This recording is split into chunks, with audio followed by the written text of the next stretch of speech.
அன்புக்கு நான் அடிமை, தமிழ் பண்புக்கு நான் அடிமை, நல்ல கொள்கைக்கு நான் அடிமை, தொண்டர் கூட்டத்தில் நான் அடிமை, அன்புக்கு நான் அடிமை, தமிழ் பண்புக்கு நான் அடிமை.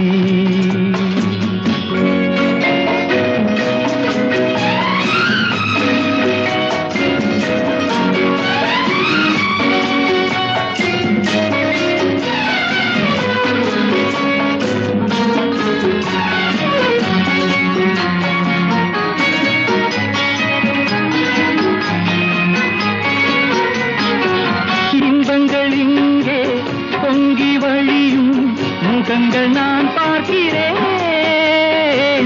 இதயம் எல்லாம் பாலைவனம் போல் இருக்கும் நிலை பார்க்கிறேன்.